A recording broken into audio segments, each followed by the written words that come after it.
Hi guys, welcome to my channel Kavitha vlogs. ఈరోజు నేను మీకు పట్టు శారీస్, ఫ్యాన్సీ పట్టు శారీస్ ఎలా ఇంట్లోనే డ్రై వాష్ చేసుకోవాలో చూపిస్తున్నానండి. Easy method. మనం వాటర్ తీసుకోవాలండి. ఫ్రెష్ వాటర్, ట్యాప్ వాటర్ ఉంటుంది కదా, క్లీన్గా తీసుకొని దాంట్లో 1 rupee of Sunsilk shampoo or Chik shampoo, any 1 rupee shampoo వేసుకోవాలి. ఫస్ట్ ముందుగా మనం వాటర్లో నానబెట్టుకునే ముందు పట్టు శారీస్ ఏవైతే మనం వాష్ చేసుకోవాలంటున్నాం వాటిని ఇలా ప్లీట్స్ పెట్టుకోవాలండి. చూపిస్తున్నాను కదా వీడియోలో. ఆ విధంగా ప్లీట్స్ పెట్టుకొని టబ్లో వాటర్ తీసుకొని దాంట్లో ఒక గుప్పెడు కల్లుప్పు తీసుకోవాలి. కల్లుప్పు దాంట్లో వేసుకొని బాగా డిజాల్వ్ అయ్యే విధంగా మనం ఆ వాటర్లో డిజాల్వ్ చేసుకోవాలి కల్లుప్పుని. నెక్స్ట్ చూడండి, ఒక గుప్పెడు సరిపోతుంది ఒక శారీకి.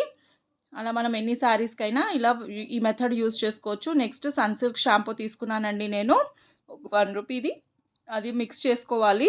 దీంట్లో మొత్తం ఫుల్ ప్యాకెట్ వేసుకోవాలి. కంప్లీట్ బాగా డిజాల్వ్ అయ్యే విధంగా మొత్తము చేయాలి. ఇది ఇంకొక శారీ అండి. ఇలా సేమ్ ముందు చూపించిన శారీ లాగానే ప్లీట్స్ పెట్టుకొని రెడీ చేసుకున్నాను. ఈరోజు 2 శారీస్ వేద్దాం అనుకున్నాను డ్రై వాష్కి. చూడండి, ముందే ప్లీట్స్ పెట్టుకొని ఇలా రెడీగా పెట్టుకున్నాను. ఆ వాటర్లో మొత్తం ఆ టబ్లో ఏదైతే ఉందో డిజాల్వ్ అయిపోయాక కల్లుప్పు, షాంపూను ఈ శారీని దాంట్లో నానబెట్టేసుకోవాలండి ఒక 20 మినిట్స్ వరకు.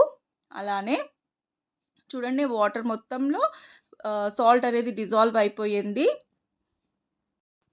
నెక్స్ట్ మనము శారీని తీసుకొని ఈ టబ్ వాటర్లో నానబెట్టేసుకోవాలండి. ఇంతకు చెప్పిన విధంగా ఒక 20 మినిట్స్ పాటు అలా నానబెట్టుకొని వదిలేయాలి. ఇలా నానబెట్టుకొని ఒక 20 మినిట్స్ తర్వాత ఇలా వాటర్లో నుంచి తీయాలండి. ప్లేట్స్ అన్నీ కూడా మధ్య భాగంలో నుంచి శారీ మధ్యలో ప్లేట్స్ అన్నీ పెట్టుకొని అలా పైకి కిందికి అనేసి మళ్ళీ ఒకసారి దాంట్లో రబ్ చేసుకోవాలి. శారీకి ఉన్న మురికి ఏదైతే ఉందో ఫాల్ దగ్గర కానీ పై అంచులు కానీ కింద అంచుల దగ్గర డస్ట్ పడుతుంది కదా, డస్ట్ మట్టి అంతా కూడా క్లీన్ అయిపోతుంది. సాఫ్ట్గా రబ్ చేయాలండి. బ్రష్ వేసి రాయకూడదు అస్సలు. హార్డ్గా సాఫ్ట్గా చేతులతోటి నలిచేసుకోవాలి.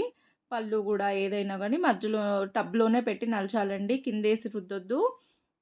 హార్డ్గా ఎంత రఫ్గా మనం బ్రష్ చేసినా కానీ ఆ జరీ అంతా పాడైపోతుంది. చేతో ఇలా అనుకోవాలి.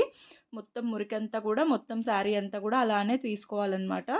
చూడండి, ఇలా అయిపోయిన తర్వాత నెక్స్ట్ నలుచుకోవడం అయిపోయాక మళ్ళీ అదే వాటర్లో ఇంకొక ప్లీట్స్ పెట్టుకొని తడిగా ఉన్న ఈ పట్టు శారీని ప్లీట్స్ పెట్టుకొని మళ్ళీ పైనుంచి కింది వరకు జాడించుకోవాలండి. మిడిల్ పార్ట్లో చేయబెట్టేసి middle part of the sari pleats మధ్యలో పెట్టేసి ఇట్లా పైకి కిందికి హాఫ్ పార్ట్ తీసుకొని జాడించాలండి.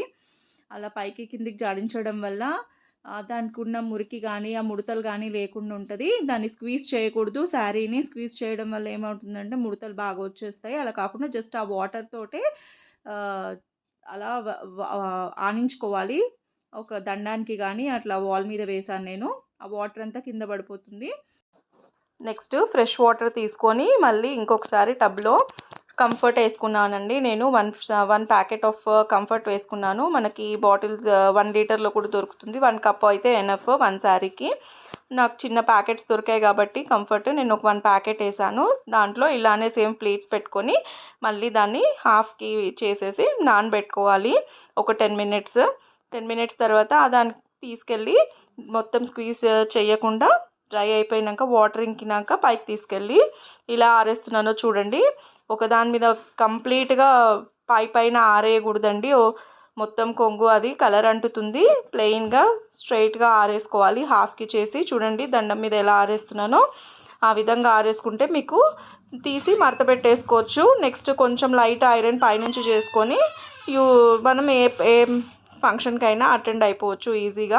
నేను ఆల్రెడీ ఒక శారీ చేసి పెట్టానండి. ముందుగా మార్నింగ్ ఒక శారీ వేసాను, పట్టు శారీ. చూడండి, పక్కన ఆరేసాను. అది డ్రై కూడా అయిపోయింది. ఇప్పుడు తీసి మడతేసి జస్ట్ ఐరన్ చేసుకోవడమే దాన్ని. ఇప్పుడు ఇంకొక శారీ మొత్తం మీకు చూపించినాను.